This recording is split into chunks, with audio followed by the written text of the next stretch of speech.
Super പവറുകൾക്ക് വേണ്ടിയിട്ടുള്ള അടി തുടങ്ങിക്കഴിഞ്ഞു. വീക്കിലി ടാസ്ക് ജയിച്ചു കഴിഞ്ഞാൽ super nomination, super immunity, super family power എന്ന് പറയുന്ന 3 പവറുകൾ കിട്ടുമല്ലോ.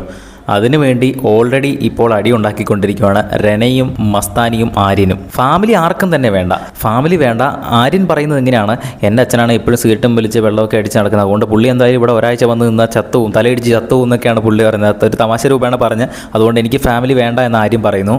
മസ്താനി വന്നതല്ലേ ഉള്ളൂ, അപ്പോൾ എങ്ങനെയെങ്കിലും ഒരു 2 ആഴ്ച നിൽക്കണമെന്നുള്ള ആഗ്രഹമുണ്ട്.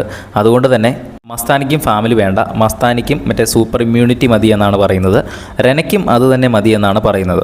അപ്പോൾ ഇവർക്ക് 3 പേർക്കും ഫാമിലി വേണ്ട, എല്ലാവർക്കും തന്നെ സൂപ്പർ ഇമ്മ്യൂണിറ്റി പവർ മതി. കാരണം കൂടുതൽ ദിവസം സർവൈവ് ചെയ്യാൻ പറ്റുന്നത് ആ ഒരു പവർ ഉപയോഗിച്ചാണ്. പക്ഷേ ഇവരിപ്പോൾ നിലവിൽ ജയിച്ചിട്ടൊന്നുമില്ല. 4 ടീം ഇനിയുമുണ്ട്, ടോട്ടൽ 4 ടീമുണ്ട്. അതിലൊരു ടീമാണ് ഇവർ ജയിച്ചു കഴിഞ്ഞാലാണ് ഇവർക്ക് ഈ 3 സൂപ്പർ പവർ കിട്ടുന്നത്. അതിലും മസ്താനിക്കാണ് തീരുമാനിക്കാൻ കഴിയുന്നത്, കാരണം ക്യാപ്റ്റൻ മസ്താനിയാണ്. ആ 3 പവർ ആർക്കൊക്കെ ലഭിക്കുമെന്ന് മസ്താനിയാണ് തീരുമാനിക്കുന്നത്. എന്തായാലും ഇവരിപ്പോൾ തന്നെ അടിയുണ്ടാക്കാൻ തുടങ്ങിയിട്ടുണ്ട്. ആരാണ് വിജയിക്കുന്നതെന്ന് നമുക്ക് കാണാം. ബിഗ് ബോസിൻ്റെ കൂടുതൽ ലൈവ് അപ്ഡേറ്റ്സിനായിട്ട് ചാനൽ ഒന്ന് സബ്സ്ക്രൈബ് ചെയ്യുക.